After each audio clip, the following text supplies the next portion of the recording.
Paano kung sabihin ko sa inyo na ang isang gawain na para sana sa personal na kasiyahan, pampaalis ng stress, at para sa isang malusog na koneksyon sa inyong sariling katawan ay maaaring hindi sinasadyang nakakasira sa mismong paglalapit at kumpiyansang binuo ninyo sa buong buhay ninyo. Parang isang kabalintunaan, hindi ba? Sa loob ng maraming dekada, ipinaglaban natin na alisin ang stigma sa sexualidad ng kababaihan at sa gawain ng self-pleasure o pansariling pagbibigay kasiyahan at itinuring ito ng tama bilang isang normal at malusog na bahagi ng buhay. Ngunit habang tinatahak natin ang maganda at komplikadong yugto ng ating mga katawan, pagkatapos ng edad sinta kailangang magbago rin ang pag-uusap. Ang mga pamamaraan at kaisipan na nagsilbi sa atin noong tayo'y 20s o 40s ay maaring hindi na ang kailangan ng ating katawan at ng ating mga relasyon ngayon. Ako po si Dr. Mila De La Paz at sa loob ng mahigit 30 taon bilang isang gynecologist na dalubhasa sa kalusugan ng mga mature na kababaihan, marami na akong nakausap na pasyente sa aking klinika dito sa Makati, Metro, Manila. Lumalapit sila sa akin dala ang mga alalahanin na madalas ay ibinubulong na may halong pagkalito at pagkadismaya. Sinasabi nila ang tungkol sa lumalaking agwat sa pagitan nila at ng kanilang mga partner, ang unti-unting pagkawala ng pakiramdam na sila ay kaakit-akit pa at isang nakakalitong pagkakaiba sa pagitan ng kanilang mga pansariling karanasan at ng kanilang intimasya kapag kasama ang kanilang kapareha. Mayroong isang karaniwang kasinungalingan na habang tayo ay tumatanda ang ating buhay sexual, ay inaasahang tahimik na lang na maglalaho. Narito ako upang sabihin sa inyo na iyan ay walang dudang mali. Ang inyong kakayahang makaramdam ng kasiyahan, koneksyon at masiglang intimasya ay walang expiration date. Gayunpaman nangangailangan ito ng pag-angkop. Ang katotohanan ay nagbabago ang ating mga katawan. Ang mga pagbabago sa hormone na kaugnay ng menopause ay maaaring magdulot ng panunuyo ng ari at pagnipis ng mga tissue nito, isang kondisyon na tinatawag na vulvovaginal atrophy. Maaaring magbago ang ating sirkulasyon na nakakaapekto sa pagkasigla. Maaaring iba na rin ang antas ng ating enerhiya.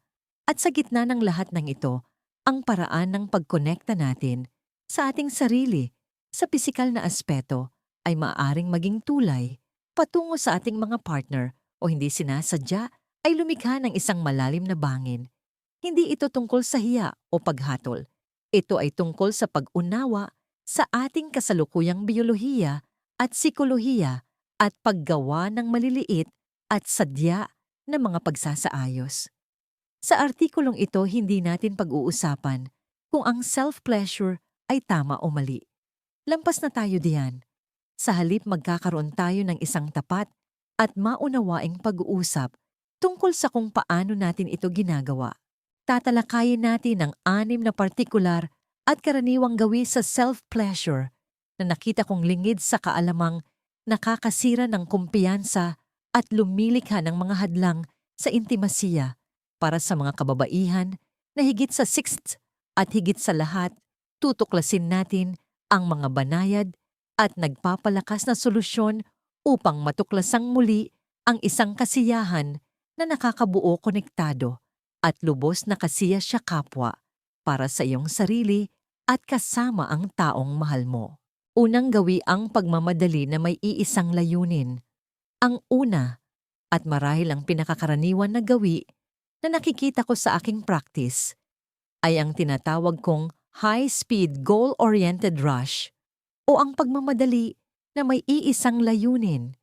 Ito ang tendensya na ituring ang self-pleasure hindi bilang isang paglalakbay ng pagtuklas, kundi bilang isang mabilis na gawain na may iisang layunin ang makarating sa sukdulan orgasm sa lalong madaling panahon. Sa ating mga abalang buhay, ito ay maaaring mukhang praktikal. Baka mayroon kang 10 minuto bago mo kailangang sunduin ang mga apo o bago magsimula ang paborito mong palabas sa TV.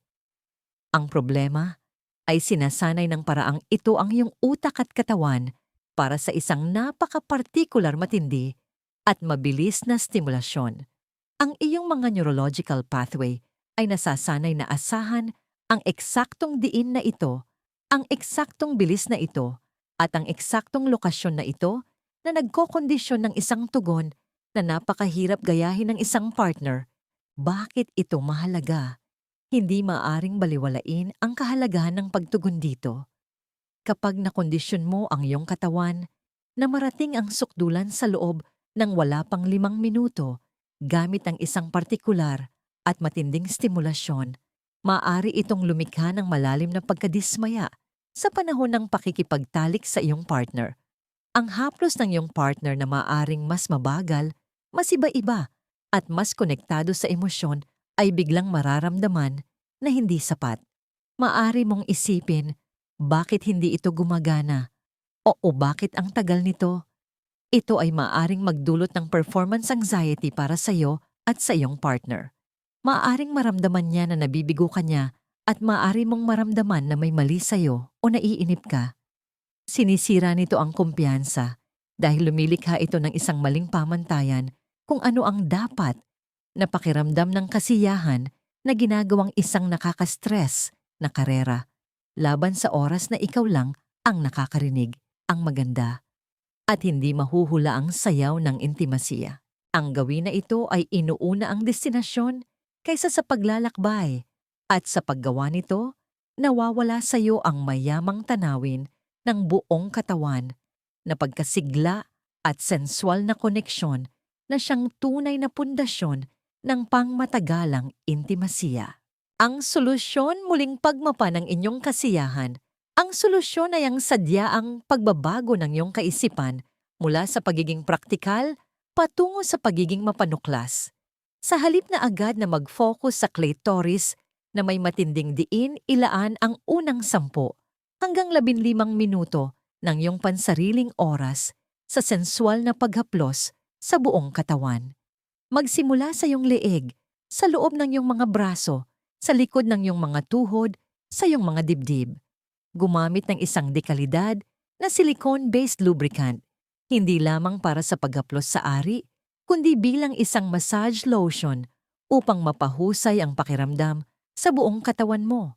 Ang layunin dito ay gisingin ang iyong buong nervous system, hindi lamang isang bahagi nito. Madalas kong inirerekomenda ang isang teknik na kung tawagin ay edging o picking. Ito ay ang pagdadala sa iyong sarili malapit sa punto ng sukdulan at pagkatapos ay sadyaang pag-atras, hinahayaang humupa ang alon ng kasiyahan bago ito muling buuin. Ang paggawa nito ng 2 o 3 beses bago mo payagan ang iyong sarili na marating ang sukdulan ay nagtuturo sa iyong katawan na panatilihin ang pagkasigla ng mas matagal at pahalagahan ang kumukulong kasiyahan, hindi lamang ang punto ng pagsabog. Mayroon akong pasyente, isang kaibig-ibig na babae na nagngangalang Aling Elena mula sa labas lang ng Cebu City na malapit ng sumuko sa pakikipagtalik sa kanyang asawa ng 40 taon. Inamin niya, "Mahal ko siya, pero nababagot na lang ako. Ang katawan ko ay handa nang matapos bago pa man siya." Pagkatapos naming pag-aralan ng remapping technique na ito sa loob ng 1 buwan, bumalik siya sa aking opisina na may bagong kislap sa kanyang mga mata. Sinabi niya, "Sa unang pagkakataon, sa loob ng maraming taon, naramdaman ko na para kaming nasa iisang orasan. Ang paglalakbay ang naging pinakamagandang bahagi. Nais kong maglaan ng sandali upang kumustahin kayo. Ang ideya ba ng isang pleasure rush ay tumutugma sa inyong sariling karanasan? Minsan ba ay nakakaramdam kayo ng agwat sa pagitan ng inyong personal na ritmo at ng bilis ng intimasya sa inyong partner? Kung ang puntong ito ay nakatulong sa inyo, mangyaring ipaalam sa akin sa pamamagitan ng pag-type ng 1 sa comment section sa ibaba. Kung hindi naman ito gaanong tumama, ang isang 0 ay pantay na mahalaga dahil tinutulungan ako nitong iakma ang aking payo upang maging mas kapaki-pakinabang. Ang inyong feedback ay napakahalaga. Ikalawang gawi pag-asa sa iisang pamamaraan. Ang ikalawang nakasasamang gawi ay malapit na nauugnay sa una, ngunit may isang partikular na pagkakaiba, ang pagiging umaasa sa iisang hindi nagbabagong pamamaraan, lalo na sa isang high-powered electronic vibrator. Ang mga aparatong ito ay maaring maging magagandang kasangkapan para sa sexual na kalusugan at kasiyahan, lalo na para sa mga kababaihan na nangangailangan ng mas malakas na stimulasyon upang makamit ang orgasm habang sila ay tumatanda. Gayunpaman, maaari rin silang maging isang saklay kapag eksklusibo kang gumagamit ng isang partikular na laruan sa isang partikular na setting na hawak sa isang partikular na paraan, lumilikha ka ng isang napakakitid na daan patungo sa kasiyahan. Ang iyong mga nerve ending sa lugar na yon ay maaaring medyo mamanhid sa iba pang mas banayad na anyo ng stimulasyon. Ang katawan bilang isang mahusay na makina ay natututong tumugon sa matinding nakatutok na vibration na ito at maaaring magsimulang balewalain ang iba pang uri ng haplos. Bakit ito mahalaga? Ito ay napakahalaga para sa intimasiya dahil ang pakikipagtalik sa partner ay isang symphony ng iba't ibang sensasyon. Ito ang banayad na haplos ng isang kamay, ang malambot na dampi ng mga labi, ang bigat ng isang katawan, ang ritmo ng pagtatalik. Ito ay isang pagtatanghal na may maraming instrumento. Kung ang iyong katawan ay sinanay na tumugon lamang sa isang soloist na tumutugtog ng isang power chord, ang magandang symphony na ito ay maaaring maging nakakadismayang ingay. Maaari mong matuklasan na hindi mo na kayang marating ang sukdulan mula sa kamay-bibig o sa pagtatalik lamang sa iyong partner. Ito ay hindi isang personal na pagkukulang o isang senyales na mali ang ginagawa ng iyong partner. Ito ay isang pisyolohikal na tugon sa pagkondisyon. Ito ay maaaring maging mapanira para sa kumpiyansa ng isang babae na nagpaparamdam sa kanya na ang kanyang katawan ay hindi na tumutugon sa kanyang partner. Maaari rin itong maging lubhang masakit para sa partner na maaaring makaramdam ng pagtanggi at kakulangan na nag-iisip kung bakit hindi na sapat ang kanilang haplos. Ang vibrator, isang kasangkapan na dapat sanang nagpapahusay ng kasiyahan, ay maaaring hindi sinasadyang magtayo ng pader sa pagitan ng dalawang tao. Ang solusyon: pag-iiba-iba ng pandama. Ang solusyon ay ang magpakilala ng pagkakaiba-iba at isipin ang iyong vibrator bilang isang kasangkapan sa isang mas malaking toolbox, hindi ang nag-iisang kasangkapan. Pinapayuhan ko ang aking mga pasyente na isagawa ang tinatawag kong sensory diversification o pag-iiba-iba ng pandama. Kung karaniwan kang gumagamit ng vibrator, subukang magkaroon ng hindi bababa sa 2 solo session sa isang linggo kung saan hindi mo ito ginagamit. Muling kilalanin ang pakiramdam ng iyong sariling mga kamay. Galugarin ang iba't ibang diin mula sa isang magaang na parang balahibong haplos hanggang sa isang mas matatag na pagmamasa. Kung kailangan mong gumamit ng laruan, subukang baguhin ang rutina. Gumamit ng hindi gaanong matindi na may rumaragasang vibration sa halip na isang high frequency na parang umuugong. Gamitin ang laruan sa ibang bahagi ng iyong katawan, iyong mga hita, iyong perineum, bago ito dalhin sa clitoris. Ang isang mahusay na pagsasanay ay ang gamitin ng vibrator upang buuin ang pagkasigla, ngunit pagkatapos ay itabi ito at gamitin ang iyong sariling mga kamay o ang sensasyon ng pantasya upang dalhin ang iyong sarili sa sukdulan. Ito ay muling nagsasanay sa iyong utak na kilalanin na ang sukdulan ay maaring makamit sa pamamagitan ng maraming landas. Tinitiyak nito sa iyong nervous system na ang banayad na haplos ng iyong partner ay isang wasto at makapangyarihang pinagmumulan pa rin ng kasiyahan. Ang layunin ay palawakin ang iyong kakayahan para sa kasiyahan, hindi limitahan ito. Ngayon nais kong marinig mula sa inyo.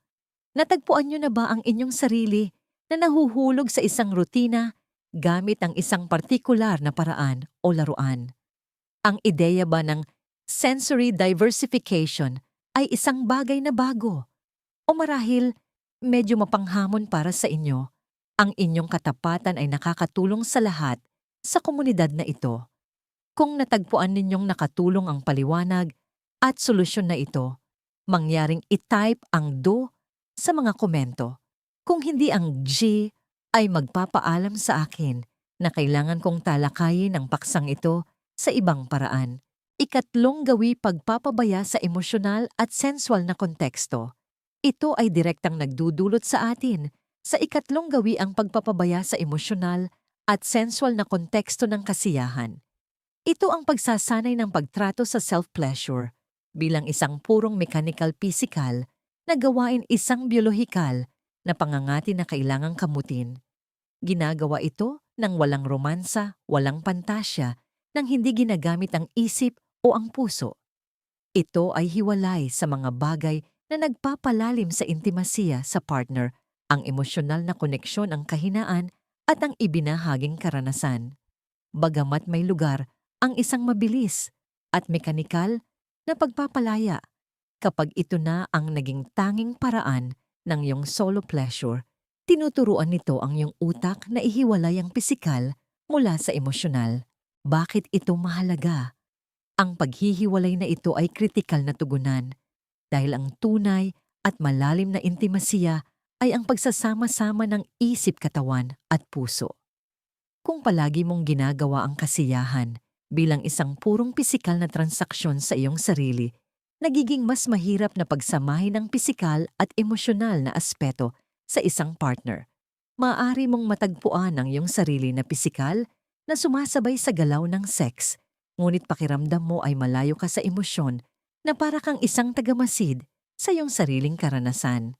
Maaari kang mahirapan na mapasok sa mood dahil sinanay mo ang iyong isip na ang sex ay hindi nangangailangan ng romantiko o emosyonal na paghahanda. Ito ay lumilikha ng isang malaking agwat sa inyong relasyon. Maaaring maramdaman ng iyong partner ang emosyonal na distansyang ito na humahantong sa pakiramdam ng kalungkutan kahit sa mga pinaka-intimate na sandali. Para sa iyo, maaari nitong durugin ang iyong kumpiyansa.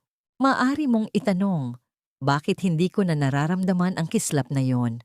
Nawawala na ba ang pag-ibig ko? Gayong sa katotohanan, sinanay mo lang na huwag paganahin ang mga emosyonal na sentro ng iyong utak sa panahon ng sexual na pagkasigla.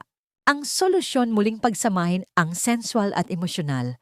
Ang solusyon ay ang sadyaang muling pagsasama ng sensual at emosyonal sa iyong solo practice. Ituring ang iyong oras sa sarili bilang isang date. Lumikha ng isang ritual. Hindi ito kailangang maging magarbo.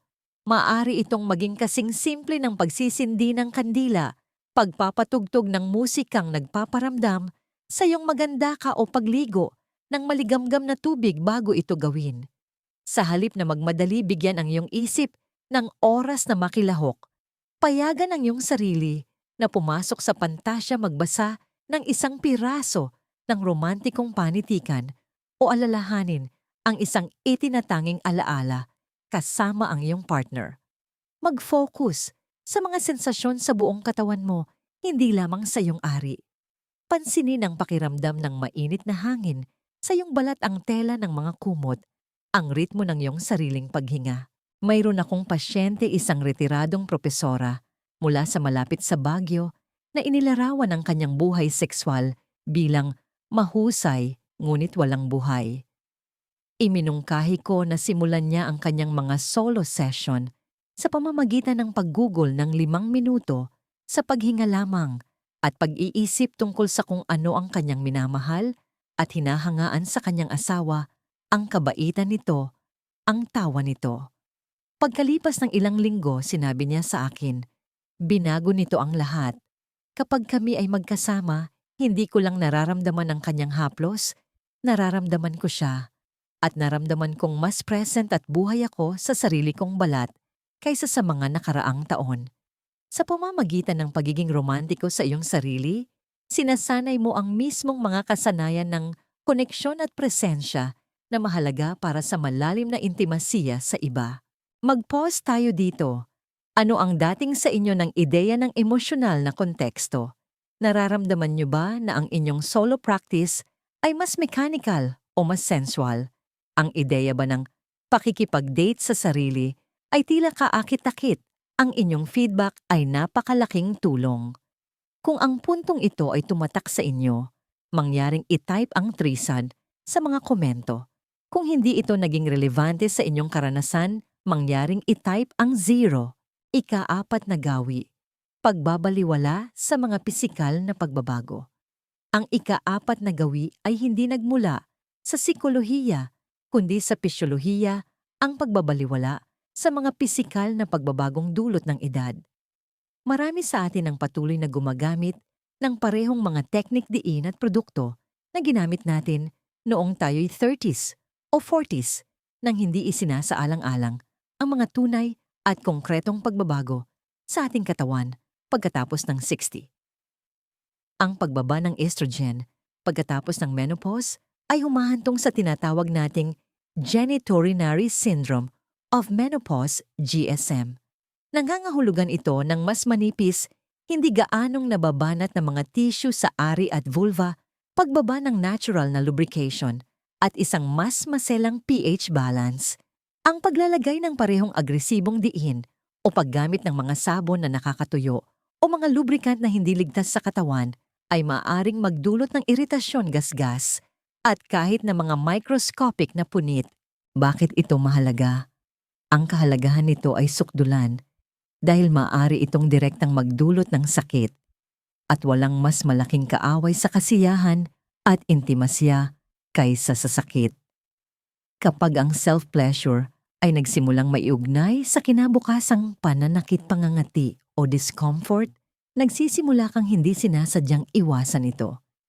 Higit pa rito, lumilikha ito ng isang estado ng pag-asam ng takot sa tuwing may pakikipagtalik sa partner. Ang iyong katawan ay naninigas sa pag-asam ng sakit na siya namang nagdudulot ng mas maraming alitan at mas maraming sakit na lumilikha ng isang mapanirang cycle. Ito ay isang malaking dagok sa iyong kumpiyansa.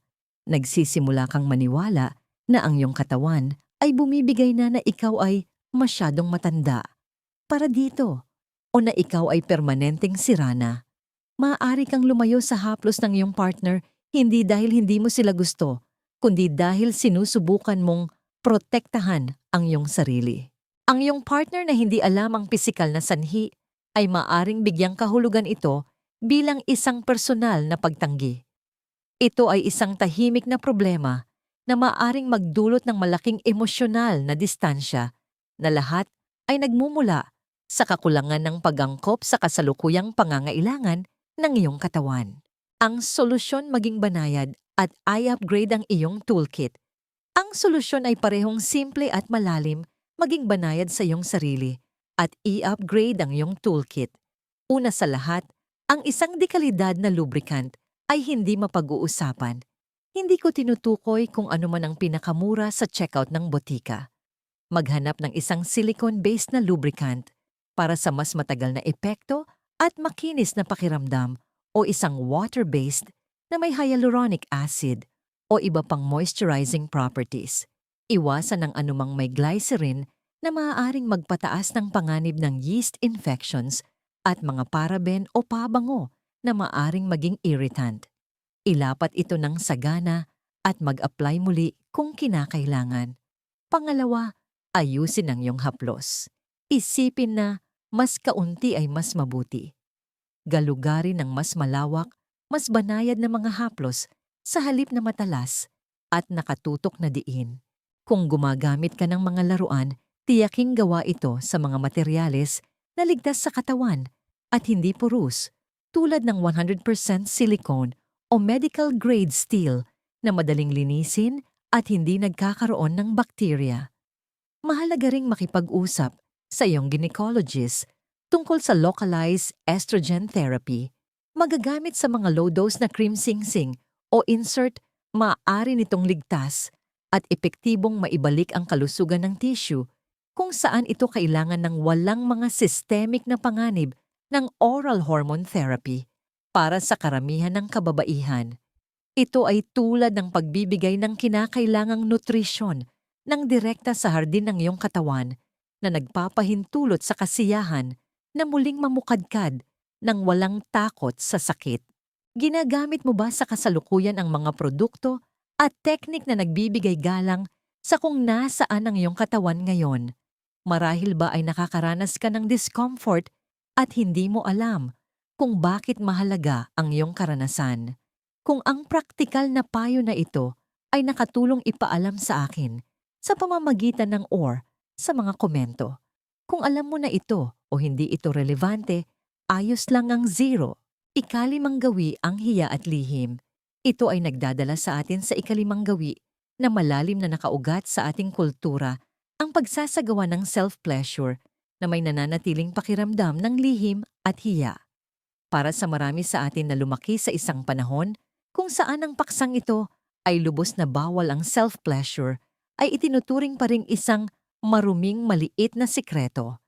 Ito ay isang bagay na dapat gawin ng mabilis tahimik at itago mula sa ating mga partner sa lahat ng pagkakataon. Maaari tayong makaramdam ng pagkakasala na para bang tinatraidor natin ang ating partner sa pamamagitan ng paghahanap ng kasiyahan sa ating sarili, o maaari tayong simpleng mahiya na itinuturing itong isang bagay na pribado at hindi dapat banggitin. Bakit ito mahalaga? Ang mapanlinlang na kalikasan ng hiya na ito ay direktang umaatake sa mga pundasyon ng intimasiya na siyang komunikasyon at tiwala. Kapag itinuturing mong kahiya-hiya ang isang bahagi ng iyong sariling sexualidad, nagiging imposible na pag-usapan ito ng bukas sa iyong partner.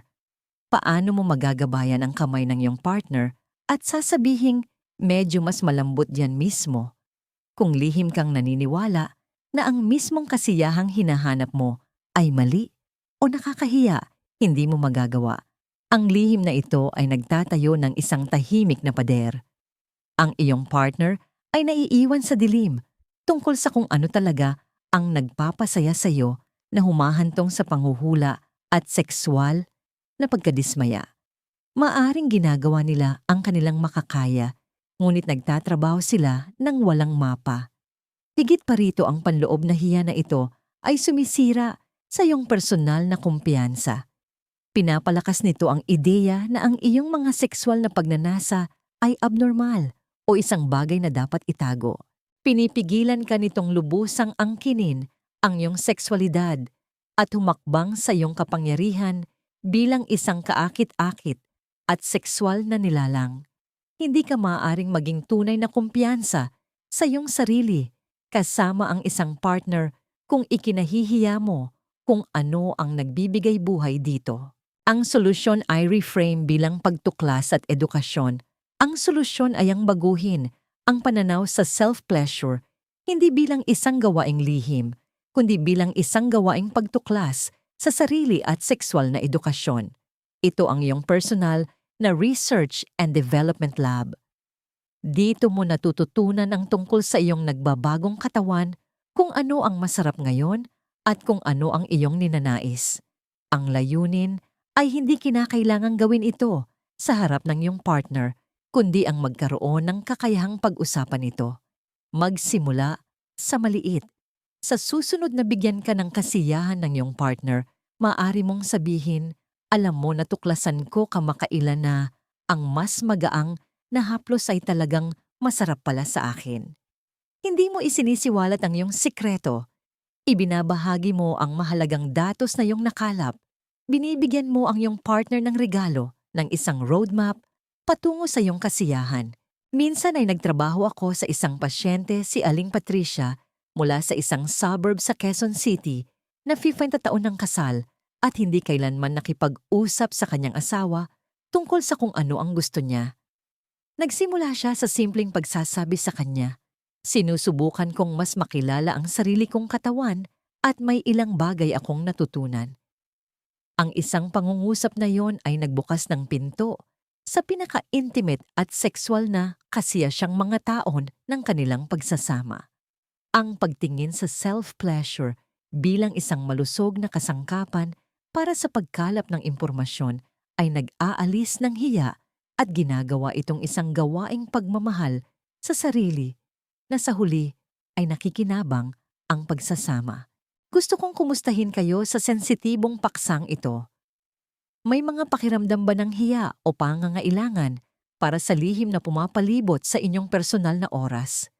Ang ideya ba ng pag-reframe nito bilang pananaliksik ay nagbibigay ng kalayaan?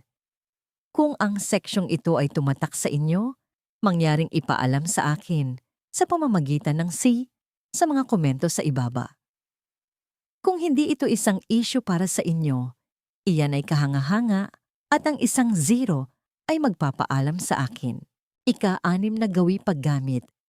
Bilang takasan o pamalit sa wakas, ang ika-6 na gawi ay ang paggamit ng self-pleasure, halos eksklusibo, bilang isang takasan mula sa o isang pamalit sa intimasya sa partner.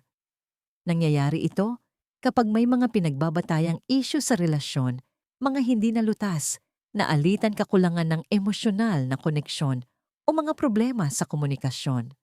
Maaaring mas madali, mas mabilis at mas ligtas sa emosyon na asikasuhin ang sariling pisikal na pangangailangan kaysa harapin ang mga komplikasyon ng pakikipag-ugnayan sa iyong partner. Nagiging isang kasangkapan ito para sa pag-iwas. Kung ikaw ay nalulungkot o hindi konektado, ang isang mabilis na orgasm ay maaaring magbigay ng pansamantalang pakiramdam ng ginhawa at pagpapalaya, ngunit wala itong ginagawa upang malutas ang ugat ng problema. Bakit ito mahalaga? Ito ay napakasama dahil lumilikha ito ng isang cycle ng pag-iwas na nagpapalalim sa emosyonal na agwat sa pagitan mo at ng iyong partner. Sa bawat pagkakataon, napipiliin mo ang madaling landas ng solo pleasure sa halip na lumingon sa iyong partner at subukang kumonekta, pinapalakas mo ang distansya sa pagitan ninyo. Nagiging isang functional na pamalit ito sa intimasya, hindi isang pandagdag dito. Maaaring hindi alam ng iyong partner kung ano ang iyong ginagawa, ngunit mararamdaman nila ang mga epekto. Mararamdaman nila ang lumalaking emosyonal na agwat. Ang pattern na ito ay sumisira rin sa iyong sariling kumpiyansa, hindi ang iyong sexual na kumpiyansa, kundi ang iyong relational na kumpiyansa. Pinapahina nito ang iyong paniniwala sa iyong kakayahang malutas, ang mga problema ipahayag, ang iyong mga pangangailangan, at malampasan ang mga hamon kasama ang taong mahal mo. Mahalagang sinasabi mo sa iyong sarili na ang mga problema sa relasyon ay masyadong malaki para harapin, kaya magtitiis ka na lang sa isang panandaliang pisikal na lunas. Ang solusyon gamitin bilang diagnostic tool. Ang solusyon ay nangangailangan ng lakas ng loob, ngunit ito ang pinakamahalaga sa lahat. Gamitin ang mga sandaling ito bilang isang diagnostic tool. Sa susunod na maramdaman mo ang pagnanais na bumaling sa self-pleasure partikular dahil sa pakiramdam mong malayo ka sa iyong partner o iniiwasan mo ang isang interaksyon huminto, tanungin ang iyong sarili. Ano ba talaga ang nararamdaman ko ngayon? Malungkot ba ako? Galit ba ako? Pakiramdam ko ba ay hindi ako nakikita? Gamitin ang pagnanasang yon bilang isang hudyat upang lumingon patungo sa iyong partner, hindi palayo sa kanila. Hindi ito nangangahulugang kailangan mong simulan ng sex. Nangangahulugan ito ng pagsisimula ng koneksyon. Maaari itong maging kasing simple ng pagpunta sa sala, hawakan ang kamay ng iyong partner at sabihing, pakiramdam ko medyo malayo tayo sa isa't isa kamakailan. Pwede ba tayong umupo lang sandali? O, medyo nalulungkot ako. Pwede bang humingi ng yakap?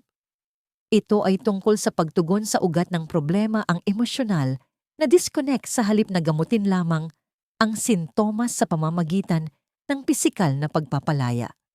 Sa pamamagitan ng paggamit ng pagnanasang ito bilang isang katalista para sa emosyonal na intimasya, sinisimulan mong ayusin ang pundasyon ng inyong relasyon. Ito sa kabilang banda ay ginagawang mas ligtas, mas konektado at walang hanggan na mas kasiya siya para sa inyong dalawa ang pisikal na intimasyang kasunod. Binubuo nitong muli ang iyong kumpiyansa sa inyong relasyon at sa iyong sarili bilang isang epektibo at mapagmahal na tagapagpahayag. Ito ay isang malalim na punto at nangangailangan ito ng maraming pagninilay-nilay. Nakikilala mo ba minsan ang pattern na ito ng pag-iwas sa iyong sariling buhay? Nakikita mo ba kung paano maaaring baguhin ng paglipat ng impulsong yon mula sa isang pisikal na gawain patungo sa isang emosyonal na paglapit ang dinamika ng inyong relasyon? Kung ang huling puntong ito ay isang makapangyarihang punto para sa iyo, mangyaring magtapos sa pamamagitan ng pag-type ng seksi sa mga komento. At tulad ng dati, kung hindi ito angkop, mangyaring gamitin ang zero. Konklusyon at isang mahalagang aral. Habang tinatapos natin ang ating pag-uusap, huminga tayo ng malalim at pagnilayan ang ating mga natuklasan. Naglakbay tayo sa 6 na gawin na bagamat mukhang simple, ay maaaring lumikha ng tahimik na pagkagambala sa ating buhay pagkatapos ng sinta. Pinag-usapan natin ang pagmamadali na may iisang layunin na inuuna ang bilis kaysa sa sensasyon, ang pag-asa sa iisang pamamaraan na maaaring limitahan ang ating kakayahan para sa kasiyahan, ang pagpapabaya sa emosyonal na konteksto na naghihiwalay sa katawan mula sa puso, ang kritikal na pagkakamali ng pagbabaliwala sa mga pisikal na pagbabago ng ating katawan na maaaring magdulot ng sakit, ang lihim at hiya na sumasakal sa komunikasyon at sa wakas ang paggamit ng self-pleasure bilang isang takasan na nagpapalawak ng agwat sa pagitan natin at ng ating mga partner. Ang makita silang nakalista ng ganito ay maaaring nakakabigla, ngunit pakiusap, huwag itong tingnan bilang isang listahan ng mga kabiguan. Tingnan ito bilang isang paanyaya. Ito ay isang paanyaya na maging isang mas may kamalayang mangingibig, kapwa sa iyong sarili at sa iyong partner. Ito ay isang roadmap pabalik sa isang mas buo, masaya at may kumpiyansang sexualidad. Ang aking huling payo ay ito: harapin ang iyong katawan at ang iyong sexualidad ng may parehong pag-usisa at habag na iaalok mo sa isang mahal na kaibigan. Ang iyong katawan ay kasama mo na sa loob ng 60, 70 o 80 plus na taon. Dinala ka nito sa mga kagalakan at kalungkutan, mga tagumpay at hamon. Nararapat itong pakinggan, igalang at galugarin ng may banayad at mapagmahal na atensyon. Ang sagot ay hindi ang itigil ang paghaplos sa iyong sarili. Ito ay ang simulan ang paghaplos sa iyong sarili ng may higit na kamalayan, higit na pagkakaiba-iba at higit na pagmamahal. Ito ay tungkol sa pagpapalawak ng iyong kahulugan ng kasiyahan lampas sa isang 10 minutong goal-oriented na kaganapan at gawin itong isang holistic na pagsasanay ng pangangalaga sa sarili at sensual na pagtuklas. Ang paglalakbay na ito ng muling pagtuklas ay isa sa mga pinakamakapangyarihang regalo na maaari mong ibigay sa iyong sarili at sa inyong relasyon sa magandang kabanatang ito ng buhay. Ang dakilang aral dito na lumalampas pa sa kwarto ay ang tunay na sigla sa anumang larangan ng buhay ay hindi nagmumula sa pagkapit sa kung paano ang mga bagay noon, kundi sa magiliw na pag-angkop sa kung paano ang mga bagay ngayon. Ang tunay na kumpiyansa ay hindi tungkol sa pagkakaroon ng katawan na hindi nagbabago. Ito ay tungkol sa pagmamahal at pag-unawa sa katawan na mayroon ka ngayon. Ito ay tungkol sa pagkakaroon ng lakas ng loob na ipahayag ang iyong mga pangangailangan, maging vulnerable at patuloy na matuto. Ang iyong paglalakbay sa kasiyahan ay isang salamin para sa iyong paglalakbay sa buhay. Naway mapuno ito ng pag-usisa, koneksyon at malalim na kagalakan. Ikinararangal kong marinig ang inyong mga saloobin sa mga komento sa ibaba. Alin sa mga puntong ito ang pinakatumatak sa inyo? Ano ang isang maliit at maunawaing pagbabago na nararamdaman ninyong nais ninyong gawin? Ang inyong mga kwento at pananaw ay lumilikha ng isang komunidad ng karunungan para sa lahat dito. Kung natagpuan ninyong mahalaga ang artikulong ito, mangyaring isaalang-alang ang pagbabahagi nito sa inyong mga kaibigan, inyong mga kapatid na babae, o sino man sa inyong buhay na maaaring makinabang sa banayad na pag-uusap na ito. At pakiusap mag-subscribe para sa mas maraming evidence-based at maunawaing gabay kung paano umunlad sa katawan-isip at espiritu sa bawat edad.